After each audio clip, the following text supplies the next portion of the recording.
तो आज एक ऐसी कहानी सुनते हैं जो शुरू तो होती है बिल्कुल मामूली, एक पिज्जा डिलीवरी से। लेकिन इसका अंजाम इतना खौफनाक है कि रोंगटे खड़े हो जाते हैं। और सबसे डरावनी बात, ये एक सच्ची घटना पर आधारित है।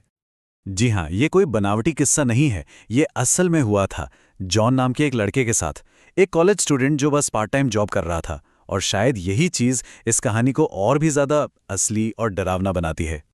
तो चलिए शुरू करते हैं इस कहानी को, उस एक लेट नाइट ऑर्डर से जिसने सब कुछ बदल दिया। हमारा मेन कैरेक्टर है जॉन, एक आम सा कॉलेज स्टूडेंट जो एक पिज्जा शॉप में काम करता था। वक्त था रात के 1 बजे का। जॉन बस अपनी शिफ्ट खत्म करके घर निकलने ही वाला था कि तभी अचानक से दुकान का फोन बज उठता है। फोन के दूसरी तरफ एक अजीब सी, दबी हुई, सहमी हुई आवाज थी। पहले तो जॉन ने सोचा कि मना कर दे, आखिर दुकान बंद करने का टाइम जो हो गया था।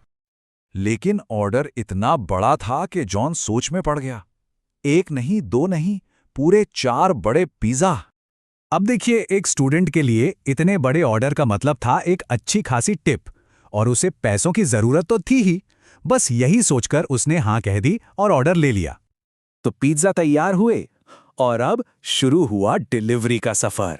एक ऐसा सफर जो धीरे धीरे एक भयानक सपने में बदलने वाला था। जो एड्रेस दिया गया था वो शहर से बहुत दूर, एकदम सुनसान इलाके में था। सड़क कच्ची, आसपास सिर्फ जंगली पेड़ पौधे, स्ट्रीट लाइट्स का तो नामो निशान नहीं, बस घना अंधेरा। और जब जॉन उस एड्रेस पे पहुंचा तो उसके सामने जो घर था, उसे देखकर ही उसकी रूह कांप गई। एक पुराना, टूटा फूटा सा घर, बिल्कुल अंधेरे में डूबा हुआ। ऐसा लग रहा था मानो सालों से वहां कोई न रहता हो। जॉन इतना घबरा गया कि उसने सोचा, नहीं, यहां नहीं जाना। उसने फौरन अपने मैनेजर को फोन लगाया, सोचा कि सब बताकर वापस चला जाए। लेकिन फोन किसी ने नहीं उठाया। अब जॉन पलटने ही वाला था कि अचानक उस अंधेरे घर के अंदर एक कमरे की लाइट जल उठती है। इसे देखकर जॉन को थोड़ी सी हिम्मत मिली। चलो, आखिर कोई तो है अंदर। तो थोड़ी हिम्मत जुटाकर जॉन ने पिज्जा उठाए और दरवाजे की तरफ बढ़ गया। अब देखते हैं उस दरवाजे के पीछे क्या इंतजार कर रहा था। उसने डोर बेल बजाई। 1 बार, 2 बार, कोई जवाब नहीं। जॉन ने सोचा, बस बहुत हुआ, अब मैं वापस जा रहा हूं। और जैसे ही वो मुड़ा, दरवाजा एक अजीब सी चर्राती हुई आवाज के साथ अपने आप खुल गया। अब तो जॉन की हालत खराब थी, फिर भी डरते डरते उसने अंदर कदम रखा। हॉल में हल्की सी रोशनी थी, पर कोई नहीं दिख रहा था। उसने आवाज लगाई, हेलो, कोई है? लेकिन जवाब में सिर्फ खामोशी थी। और तभी अजीब चीजें होनी शुरू हो गईं।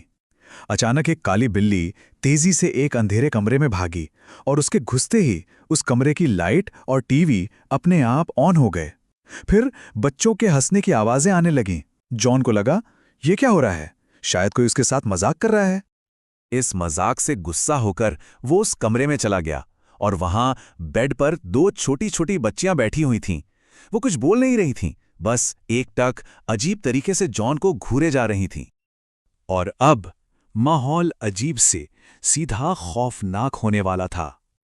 जॉन ने हिम्मत करके कहा, पिज्जा के पैसे दे दीजिए। और जैसे ही उसने ये बोला, उन दोनों लड़कियों की आंखें अचानक पूरी तरह से सफेद हो गईं, उनकी काली पुतलियां जैसे गायब हो गई हों। और फिर उनकी वो चुप्पी टूटी, एक ऐसी हंसी में जो किसी बच्चे की मासूम हंसी नहीं थी, एक ठंडी, डरावनी हंसी जिससे पूरा कमरा गूंज उठा। हंसते हंसते उन दोनों ने जॉन के पीछे दरवाजे की तरफ इशारा किया।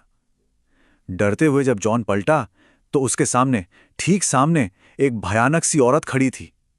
ये देखकर तो जॉन के होश ही उड़ गए।